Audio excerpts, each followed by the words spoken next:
Today, we will discuss about the balance of payment. Okay, balance of payment.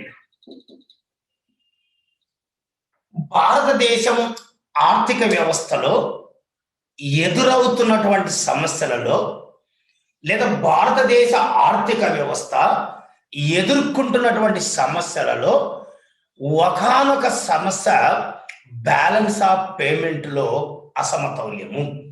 Okay, in equilibrium condition in the balance of payment. Okay, within the balance of payment, the main important challenge, the main important issue is current account deficit. So, kabatti balance of payment lo ee current account deficit anedi ఏ విధమైనటువంటి సమస్య అన్నటువంటి విషయం గురించి మనం ఈ రోజు చెప్పుకుందాం. What is the problem of the current account deficit in the Indian economy? Okay, keep in mind that, okay, since you are preparing for group 1 mains, okay, if they will ask the question, you have to write the answer within 12 to 13 minutes. So 12 లేదా 13 minutes లో నువ్వు answer రాసే విధంగా ఉండాలి.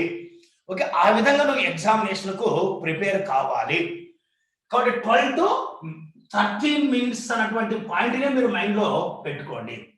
Okay, here so when if they will ask the question related to balance of payment, what should you have to write?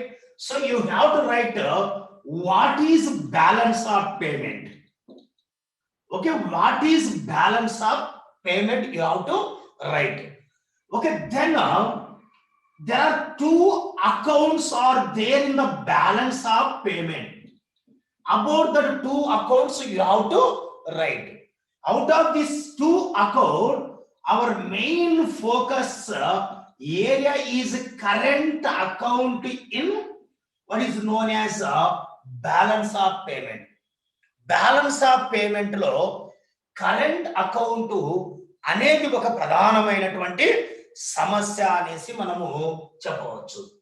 Okay, like that when we are talking about the current account in the balance of payment, దాంట్లో within the current account, so you have to focus on the trade account, which is known as a balance of trade. Okay, how much it was there. Okay, ఈ మొత్తంలో ఈ trade account deficit కానీ లేదా ఈ current account deficit కానీ దీన్ని CAD అనేసి పేర్కొంటాం. So these both are deficit percentage in the GDP. GDP లో ట్రేడ్ అకౌంట్ డెఫిసిట్ కానీ కరెంట్ అకౌంట్ డెఫిసిట్ ఎంత ఉన్నది అనేది మనం రాయాలి. And reasons, that is called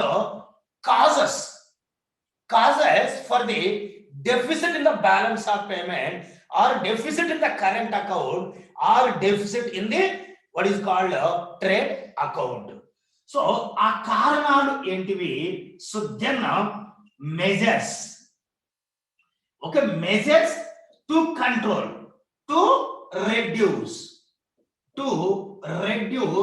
current account deficit in the GDP. Okay, these are the points you have to focus. So almost 1 2 3 4 5 6 7, there are 7 points you have to focus. ఒక్కొక్క point గురించి ఒక 4-5 లైన్లు నువ్వు రాయగలిగినావు అనుకోండి, ఆల్మోస్ట్ 35 పేజెస్ అన్నటువంటిది అవుతుంది. So అది almost 35 lines, not pages. ఆ 35 లైన్స్ అన్నటువంటిది ఆల్మోస్ట్ నువ్వు రాయడానికి మోర్ దాన్ 10 minutes పడుతుంది. సో కాబట్టి ఆ విధంగా టైం మెయింటెనెన్స్ అన్నటువంటిది చాలా ఇంపార్టెంట్ అనేది మైండ్ లో పెట్టుకోండి. Okay, anyway, so what is balance of payment? మనకు బ్యాలెన్స్ ఆఫ్ పేమెంట్ అన్నటువంటిది it is a systematic record of one country economic relation or economic transaction with the rest of the world is known as balance of payment. ఒక నిర్ణీత కాలంలో అంటే ఒక సంవత్సరములో ఒక దేశం యొక్క ఆర్థిక కార్యకలాపాలు, ఆర్థిక వ్యవహారాలు ఇతర దేశాలతో ఎలా ఉన్నాయో ఒక క్రమబద్ధముగా వివరించడాన్నే బ్యాలెన్స్ ఆఫ్ పేమెంట్ అనేసి పేర్కొనడం జరుగుతుంది. So this is known as balance of payment. So here the balance of payment is a systematic record of one country's economic transaction with the rest of the world. Okay, like the balance of payment record the transactions in goods and services and assets between residents of a country with the rest of the world for a specified period of time. So అది మనకు balance of payment అనేసి చెబితే.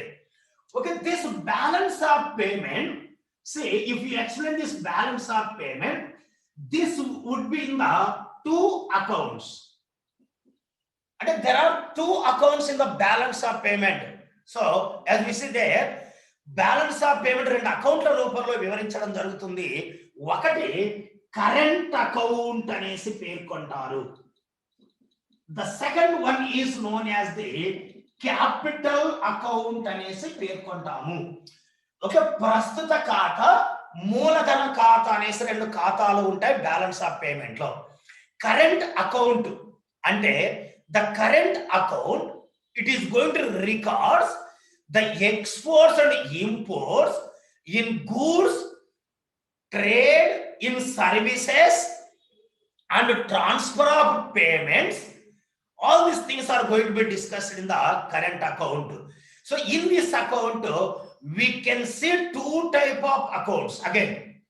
Okay, ఈ current account లో మనకు వస్తువులు ఎగుమతులు దిగుమతులు ఉంటాయి, సేవల ఎగుమతులు దిగుమతులు ఉంటాయి, మరియు ట్రాన్స్ఫర్ ఆఫ్ పేమెంట్స్, అమౌంట్ అన్నటువంటిది ఇతర దేశాలకు పోవడము రావడము, ఏమైనా పేమెంట్స్ అన్నటువంటివి ఉంటే సో అవన్నీ కూడా కరెంట్ అకౌంట్ లో ఉంటాయి.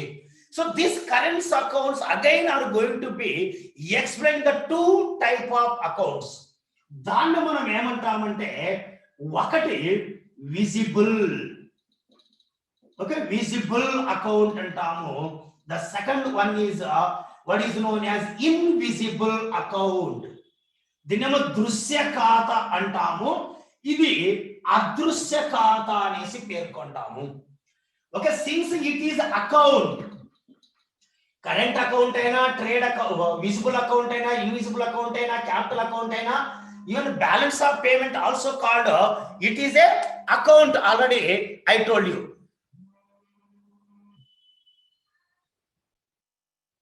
ఓకే, అది ఏ రకమైన అకౌంట్ అయినా కానీ మనకు there will be both receipt and payment. ఇది అకౌంట్ కాబట్టి అకౌంట్ లో మనకు వచ్చే ఆదాయం ఉంటుంది, చేసే చెల్లింపులు మనకు 2 ఉంటాయి. Okay, we can see both receipt and payment. Okay, since here these are the accounts, so visible account here we can see one side receipt and another side payment. Okay, X is called receipt and M is known as the payment. X nothing but exports of the commodities. మన దేశంలో తయారైన వస్తువులు ఇతర దేశాలకు ఎగుమతులు చేయడం, ఇతర దేశాలకు వస్తువులను ఎగుమతులు చేయడం ద్వారా మనకు ఆదాయము వస్తుంది. So which is called income. So the X is called income, what we can say. Okay, అదే విధంగా M అంటే ఇతర దేశాలలో తయారైన వస్తువులు మనం దిగుమతులు చేసుకోవడం. So we are importing. For the imports we are paying amount to other countries. Okay, which is known as the payment to other countries. ఇతర దేశాలకు చేసే ఖర్చు అనేసి పేర్కొంటాం. So this is called receipt. So this is known as the payment. ఇక్కడ వస్తువులకు సంబంధించిన ఆదాయ వ్యయాలు ఉన్నాయి కాబట్టి ఇది దృశ్య ఖాతా అనేసి మనం పేర్కొంటాము. We can visible the goods. Okay, so దీన్ని మనం విజిబుల్ అనేసి అంటాము. సో ఈ విజిబుల్ మన ట్రేడ్ అకౌంట్ అని కూడా పేర్కొంటాము, లేదా మర్కండైజ్ అకౌంట్ అని కూడా మర్కంటైజ్ అకౌంట్ లేదా గూడ్ అకౌంట్ లేదా కమోడిటీ అకౌంట్ అనేసి పేర్కొంటాము. ఓకే, వస్తువుల ఖాతా, దృశ్య ఖాతా, వ్యాపార ఖాతా అనేసి చెప్పడం జరుగుతుంది. Okay, the differences between exports and imports is known as the balance of trade, what we can say. Balance of trade అనేసి పేర్కొంటాము. అదే విధంగా ఇటు సైడ్ వచ్చాక అదృశ్య ఖాతా అనేసి అంటాం. అదృశ్య ఖాతా, invisible account. So this invisible account is also known as services account. Okay, in the services account all the type of the services will be there. వివిధ రకాలైనటువంటి సేవల ద్వారా మనకి ఎంత ఆదాయం వస్తున్నది ఒకవైపు చూసిస్తాము, మరి ఎంత ఖర్చు చేస్తున్న ఇతర దేశాలకు మరొక వైపు ఎక్స్పెండిచర్ రూపంలో చూపిస్తాం. Transfer of payment, okay, insurance, banking, gift, grants. So all these things will come అంటే this is called invisible account. Salaries, payments, okay, like interest. So ఇవన్నీ కూడా ఇన్విజిబుల్ అకౌంట్ లో చూపిస్తాము. కాబట్టి అదే విధంగా క్యాపిటల్ అకౌంట్ అనేసి పేర్కొంటున్నాం. ఓకే, ఇక్కడ విజిబుల్ అకౌంట్ లో ఉన్న అంశాలు, ఇన్విజిబుల్ అకౌంట్ లో ఉన్న అంశాలు అన్ని కలిపితే కరెంట్ అకౌంట్ అనేసి అంటాం. ఓకే, లైక్ క్యాపిటల్ అకౌంట్ అనేసి పేర్కొంటాం. క్యాపిటల్ అకౌంట్ లో మనకు ఆస్తులకు సంబంధించినటువంటి వివరాలు, పెట్టుబడులకు సంబంధించినటువంటి వివరాలు అన్ని కూడా మనకు అక్కడ ఉంటాయి. So we can say the capital accounts records all the international purchase and sale of assets, okay, such as money, stock, bonds, that is loans, borrowings. Okay, so recovery of loans, and it includes the foreign investment, NRI deposits. Okay, all the type of the things we can see here. Okay, general గా ఇది balance of payment లో చూసేది. But వేరస్ international monetary fund వాళ్ళు, IMF వాళ్ళు balance of payment లో 3 type of accounts ఉన్నాయి అనేసి చెప్తున్నారు. ఒకటి what is known as a current account, the second one is according to IMF which is known as a financial account, and third one is known as the capital account. Okay, current account, financial account and capital account అనేటివి మూడు రకాలైన అకౌంట్లు ఉంటాయని IMF చెప్తున్నారు. But where the countries like in India, Bharatadesam లాంటి దేశాలలో whatever the things will come under the financial account, so all the things are explaining in the part of the capital account. మనలాంటి దేశాలలో financial accounts లో వచ్చే అంశాలు అన్ని కూడా capital account లో భాగంగా వివరించడం జరుగుతున్నది. కాబట్టి మనలాంటి దేశాలలో just we are going to see only two, that is current account and capital account. So since the financial account is going to explain the part of the capital account, so financial account మనం separate గా చూపించడం లేదు భారతదేశంలో. కాబట్టి మన దేశంలో ఉన్నటువంటి accounts in the balance of payment కేవలం 2 అనేసి అంటున్నాం. ఆ 2 ఏంటంటే, ఒకటి మీకు ఇందాక చెప్పినట్లు సో కరెంట్ అకౌంట్ అనేసి పేర్కొంటున్నాం. The second one is known as the capital account అనేసి పేర్కొంటున్నాం. So the balance of payments is going to explaining in this 2 type of account. but current account lo, so this is going to be recording all the payments for trade in goods and services plus income flow. It is divided into 2, that is the balance of trade. This current account is going to be divided into 2. One is the balance of trade, which is nothing but already I told you visible account, and another one is a balance of trade in services. ఇదేమో balance of trade in commodity. Okay, this is the balance of trade in the services. Okay, services అనేసి పేర్కొంటున్నాం, which is known as invisible account అనేసి పేర్కొంటున్నాం. Okay, invisible account అనేసి అంటున్నాం. Okay, మన దేశంలో ఉన్నటువంటి సమస్య ఏమిటి అంటే, there was a deficit in the current account. Deficit అంటే ఏంది? whatever the income we are receiving from other countries in the current account is less than amount paid to other countries in terms of the current account. ప్రస్తుత ఖాతాలో మనకు వచ్చే ఆదాయము కన్నా ఇతర దేశాలకు చేసే ఖర్చులు ఎక్కువగా ఉన్నాయి. దీంట్లో for example it is deficit when x is less than m. Okay, x is less than m అంటే ఎగుమతుల కన్నా దిగుమతులు ఎక్కువ అని అర్థం. We can say there is a surplus when x is more than m. ఎగుమతుల కన్నా దిగుమతులు తక్కువైతే ట్రేడ్ అకౌంట్ లో we can say surplus. Okay, it is the balance when x is equal to m. ఎగుమతులు దిగుమతులు సమానమైతే బ్యాలెన్స్ అనేసి అంటాం. But the condition in our country is there was a trade account deficit. Trade account లో మనకు deficit ఉంది అంటే x is less than m or x is m is more than x, what we can say. Okay, at the same time, but in the services account we have positive. Okay, positive net balance in the services account. ఇక్కడేమో trade account లో మనకు trade account లో there was a negative, but whereas in the services account there was a negative positive. Trade account లో negative ఉంది, whereas in the services account లో positive ఉంది.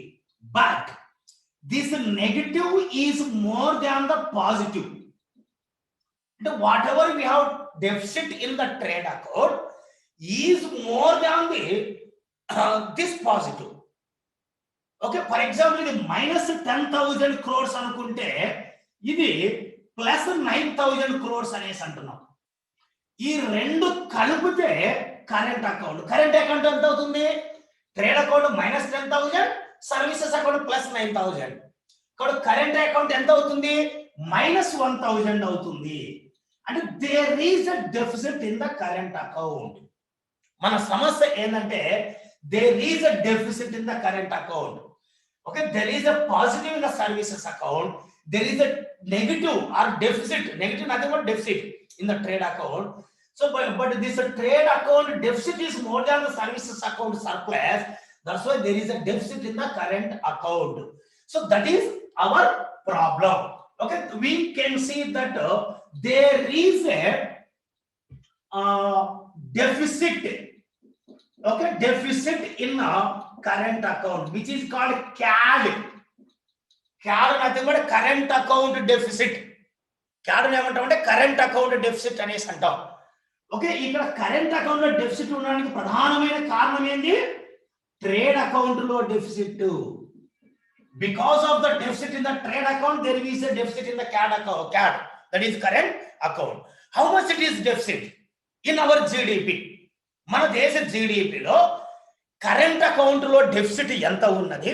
What is the percentage of the current account deficit in our GDP? And what is the percentage of trade account deficit in what is called GDP అన్నటువంటిది ఒకసారి మనం పరిశీలిస్తే, okay, like we can say like this.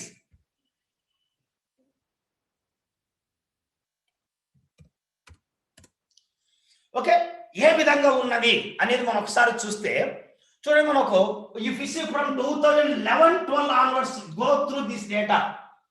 Okay, that is deficit అంటే minus symbol. Actual గా since I told you deficit in the heading, I did not write minus, so originally it is a minus.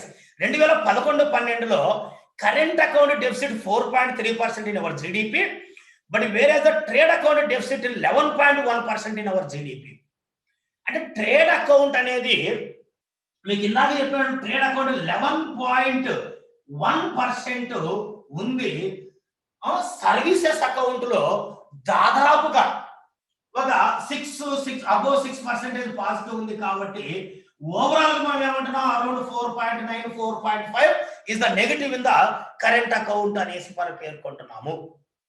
Okay, like in 2012-13 it is 4.5 in the current account deficit, whereas 10.4% in the trade account. If you see all this year from 2011-12 onwards to 2019-20, 2018-19 లో CAD current account deficit was 2.1% in our GDP, whereas the trade account deficit was 6.8%. అంటే మనకు trade account లో దాదాపుగా 7% deficit ఉన్నప్పటికీ current account లో around 2.1% deficit ఎందుకు ఉందంటే because surplus, there was a surplus in the services account. Because of that surplus అంటే more than 4%, 5% surplus అనేది ఉంది సర్వీసెస్ అకౌంట్ లో అని చెప్పొచ్చు. దాని ప్రభావం వలన కరెంట్ అకౌంట్ డెఫిసిట్ కొద్దిగా తగ్గుతున్నది. కాబట్టి ఏదేమైనప్పటికీ 2019-20 ఫస్ట్ హాఫ్ H1 అంటే హాఫ్ ఇయర్లీ, ఫస్ట్ 6 months కు అంటే ఏప్రిల్ నుంచి దాదాపుగా మనకు 6 months అంటే ఎంత అవుతుంది, అరౌండ్ సెప్టెంబర్ వరకు, April, May, June, July, August, September వరకు okay current account deficit 1.5%, average trade account so 6.3% అనేసి ఎస్టిమేషన్ చేయడం జరుగుతున్నది.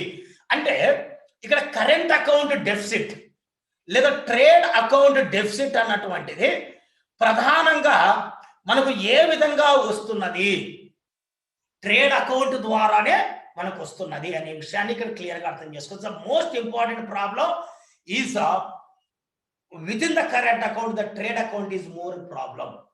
Okay, because of the more deficit in the trade account, there was a deficit in the current account in our country. So, ane vishayam manaku clear ga artham avutundi. So, what are the causes for the current account deficit in our country?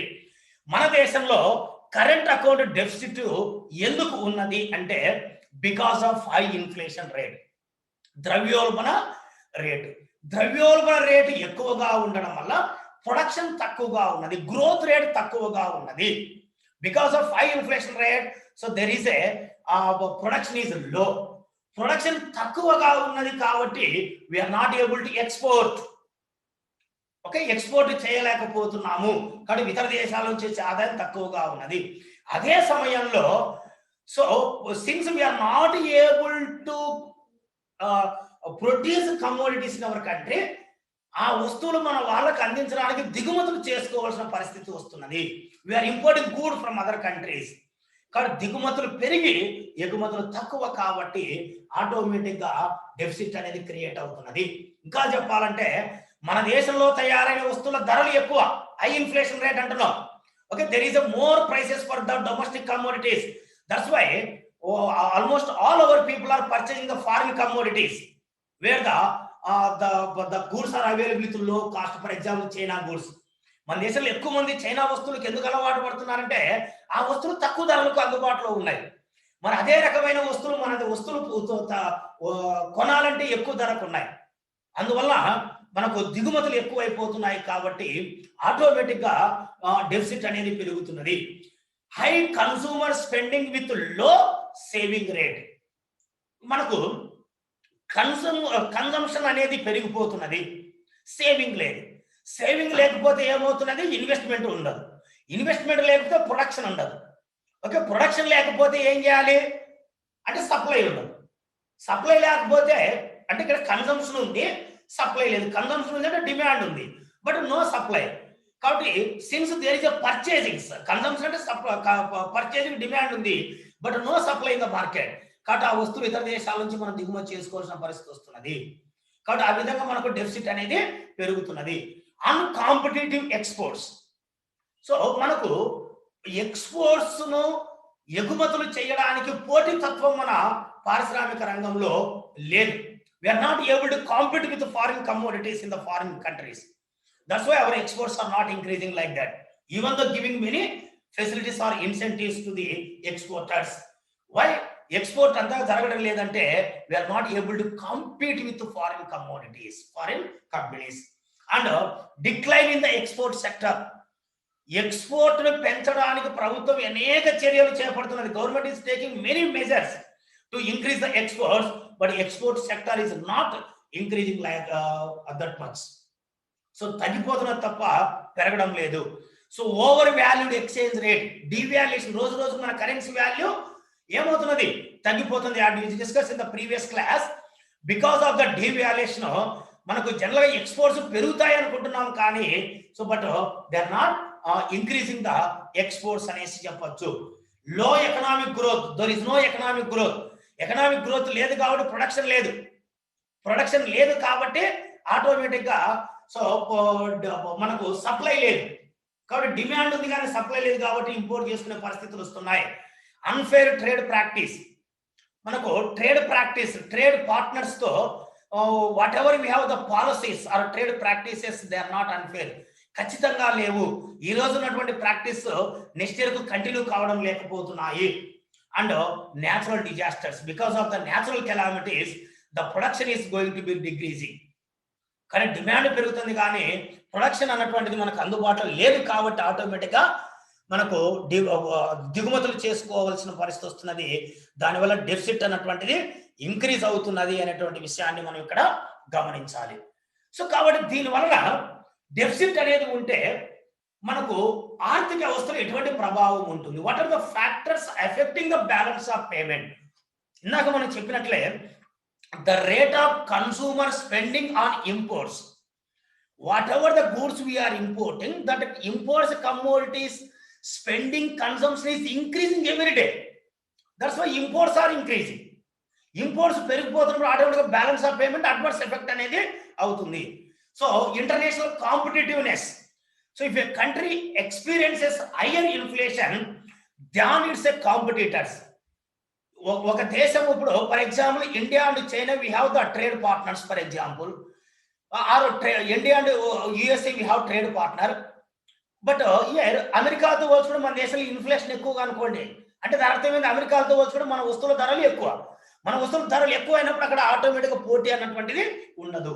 So exchange rate, so almost exchange rate is adversely effecting the Indian economy అనేసి మనం చెప్పొచ్చు. The structure of the economy, so almost the deindustrialisation can harm the export sector. పారిశ్రామిక రంగము విచ్ఛిన్నమవుతూ ఉన్నటువంటి భారతదేశము అనేక ప్రయత్నాలు చేస్తున్నది పారిశ్రామిక రంగాన్ని డెవలప్ చేయడానికి. బట్ ఇతర దేశ కంపెనీలతో పోటీ పడలేక కొన్ని సందర్భాలలో మన దేశంలో పారిశ్రామిక రంగం పూర్తి స్థాయిలో అభివృద్ధి కావడం లేదు. సో విచ్ఛిన్నం అవుతున్నది అన్నటువంటి విషయాన్ని మనం చెప్పచ్చు. ముఖ్యంగా కరెంట్ అకౌంట్ విషయంలోకి వచ్చేందుకు, సో ఈ what are the factors are affecting the current account deficit అన్నప్పుడు మీకు ఇంతకుముందు చెప్పిన విధంగా, so the size of the current account deficit may be surplus is affected by the several factors including the exchange rate, already I told you, level of consumer spending, that is import to commodities spending increase కావడం, the capital flows to the finance deficit, capital అంటే investment, ఇవన్నీ we are attracting the investment, we are borrowing money from other countries, but repayment అనేది తక్కువగా ఉన్నది.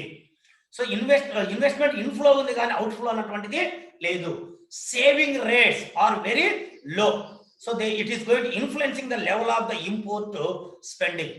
So అనే విషయాన్ని మనం ఇక్కడ గమనించాలి.